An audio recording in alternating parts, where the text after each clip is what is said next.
તરફ અફવાઓનો દોર, બીજી તરફ પેટ્રોલ પંપ પર લાંબી કતારો અને લોકો હજી પણ અફવાઓમાં આવી રહ્યા છે। સરકાર સ્ટેન્ડ લેવાની તૈયારીમાં છે, ક્યાંક એક્શન મોડમાં જોવા મળી રહી છે, ત્યાંથી પણ નિવેદન આવી રહ્યા છે।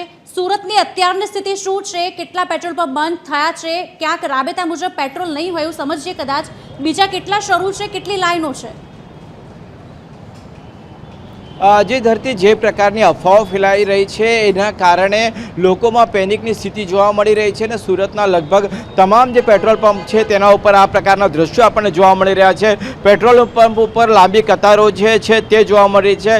ખાસ કરીને અત્યારે અલગ અલગ સોશિયલ મીડિયા માધ્યમથી અને લોકો જે પ્રકારે દ્રશ્યો જોઈ રહ્યા છે તેના પરથી એક ડરનો માહોલ જે છે તે જોવા મળી રહ્યો છે। પરંતુ જે કેટલાક પેટ્રોલ પંપ બંધ થવાના કારણે લોકો આ જે વાત છે એને લઈને વધારે સતર્ક થઈ રહ્યા છે કે નાયરા જેવા પેટ્રોલ પંપ જે છે તે બંધ થયા અને તેના કારણે જે છે તે લોકોને એક અંદાજ આવી ગયો કે જે પેટ્રોલનો જથ્થો છે તે પૂરતા પ્રમાણમાં નથી મળી રહ્યો। આજે જિલ્લા કલેક્ટરને જે દક્ષિણ ગુજરાત પેટ્રોલ પંપ એસોસિએશન છે તેમના દ્વારા એક આવેદનપત્ર આપવામાં આવ્યું હતું અને આવેદનપત્રમાં તેમના દ્વારા ઉલ્લેખ કરવામાં આવ્યો હતો કે સરકાર ભલે એ પ્રકારનું કહેતી હોય કે ફૂલ સ્ટોક છે, પરંતુ કંપનીઓ દ્વારા જે રોજ પેટ્રોલ ડીઝલના 3 ટેન્કર એક પેટ્રોલ પંપ પર પહોંચાડવામાં આવતા હતા તેને બદલે માત્ર એક જ પેટ્રોલ પંપ ઉપર એક જ ટ્રક જે છે તે મોકલવામાં આવી રહી છે પેટ્રોલની, અને તેના કારણે જે જથ્થો પેટ્રોલ પંપ ઉપર સામાન્ય દિવસોની અંદર જે જોવા મળતો હતો તે અત્યારે જોવા મળી રહ્યો નથી અને તેના કારણે આ પેનિકની સ્થિતિ જે છે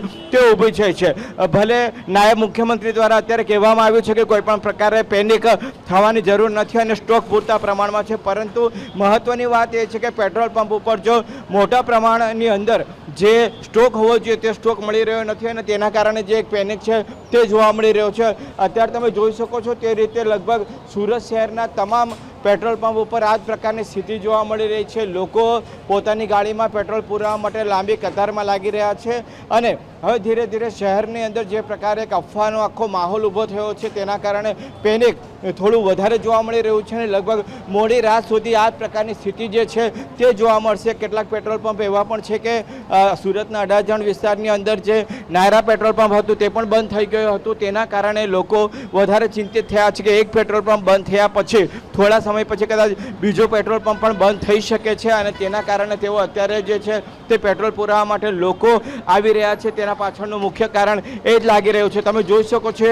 કે અત્યારે જે પ્રકારે 2 વ્હીલ્સ અને 4 વ્હીલ્સના જેટલા પણ વાહન ચાલકો છે તેઓ અત્યારે કતારમાં લાગી ગયા છે અને તેઓ પેટ્રોલ પુરાવવા માટે જે પેટ્રોલ પંપ ઉપર ખૂબ લાંબી કતારો જે છે તે જોવા મળી રહી છે। બહાર સુધી વાહનોની કતાર લાગી ગઈ છે અને એક પ્રકારે જોઈએ તો લોકો જે પ્રકારે અત્યારે મુશ્કેલી અનુભવી રહ્યા છે કે ફરી કાલે એમને પેટ્રોલ મળશે કે નહીં તે પ્રકારની એક ડર જે છે તેમનામાં જોવા મળી રહ્યો છે ને આ પ્રકારની જે અફવા છે એના કારણે હવે લોકો જે 100 રૂપિયાનું પેટ્રોલ પુરાવતા હતા તે પણ હવે પેટ્રોલની ટંકી આખી ફૂલ કરાવી રહ્યા છે, જેથી કરીને તેમને કોઈ પણ પ્રકારની જે મુશ્કેલી છે તે નહીં થશે। કે અત્યારે તમે જોઈ શકો છો તે રીતે લગભગ તમામ પેટ્રોલ પંપ ઉપર આ જ પ્રકારની સ્થિતિ જે છે તે જોવા મળી રહી છે અને લોકો ટાંકી ફૂલ કરાવી રહ્યા છે જે 100-200 રૂપિયાનું પેટ્રોલ પુરાવતા હતા। આપણે એમની સાથે પણ વાત કરીએ કયા પ્રકારે અત્યારે આખો માહોલ ઊભો થયો છે।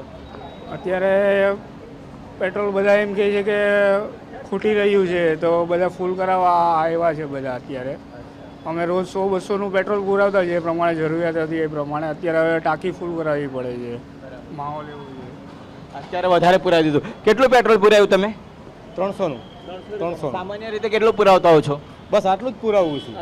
કેમ પેનિક છે? શું છે અત્યારે ના, કશું આ બધી અફવા છે, લોકો એક બીજો બીજાને કહે, બીજો ત્રીજાને કહે એટલા માટે છે, બાકી કશું જ નથી। કેટલાક વાહન ચાલકો આવા સમજદાર છે કે તેઓ સમજી રહ્યા છે કે આખી અફવા છે, પેનિકમાં આવવાની જરૂર નથી। કાકા શું કહેશો આખી જે સ્થિતિ ઊભી છે તેને લઈને? अभी 3-4 पेट्रोल पंप पे देखा है गर्दी थी, गर्दी है, ये अफवाह ही है, अभी तो कुछ ऐसा समाचार आए नहीं।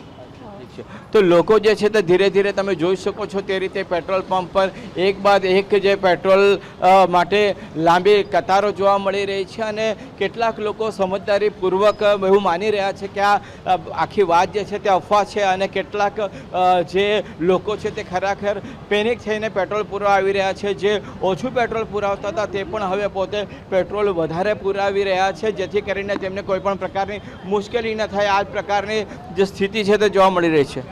જે દેવેન જોડાયેલા રહેશો। આ પેટ્રોલ વાળો ક્યાં ઉજી રહે છે?